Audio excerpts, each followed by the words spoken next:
Welcome to mister big Babu YouTube channel. సొల్లు ఉండదు, subject మాత్రం ఉంటుంది. లైక్ చేయండి, సబ్స్క్రైబ్ చేయండి. ముందుగా ఒక వీడియో చూడండి, దాని తర్వాత మనం మాట్లాడుకుందాం. ముందైతే ఈ వీడియో చూడండి. స్మిత జయమాలని జ్యోతిలక్ష్మి కనబడలేదా? సినిమా ఇండస్ట్రీ అనేది ఎక్స్పోజింగ్ ఫ్యాషన్ చీరల కొట్టు సినిమా చూస్తారు.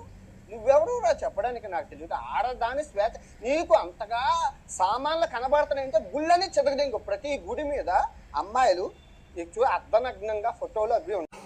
చూశారు కదా, అర్థం కాకపోతే 1-2 సార్లు చూడండి. నాన్ వెజ్ అన్న మాట ఏంటో మీకు అర్థమైంది. నాన్ వెజ్ ఏమన్నాడంటే, హిందూ గుళ్ళ పైన విగ్రహాలకి సరైన బట్టలు ఉండవు కదా, ముందు వాటికి సరైన బట్టలు వేయండి, లేకపోతే హిందూ దేవాలయాలని కోల్చండి అన్నాడండి 1-2 సార్లు. అందుకని ఆ వీడియో పెట్టింది మీకు. హిందూ దేవాలయాల పైన విగ్రహాలకే సరైన బట్టలు ఉండవు కదా, బట్టల గురించి మీరు అందరూ మాట్లాడుతున్నారు కదా, బట్టలు సరిగ్గా వేసుకోవాలని. మరి హిందూ దేవాలయాల్లోకి వెళ్తే ఆ గుళ్ళ పైన ఉన్నటువంటి బొమ్మలకి సరైన బట్టలు ఉండవు కదా, మరి అలాంటప్పుడు హిందూ దేవాలయాలను కోల్చాలి కదా అని అన్నాడండి. అందుకని ఆ వీడియో మీకు పెట్టింది. ఈ వీడియో మీద మీరు ఖచ్చితంగా కామెంట్ చేయండి. Original video non veg Instagram అకౌంట్కి వెళ్తే మీకు తెలుస్తుంది.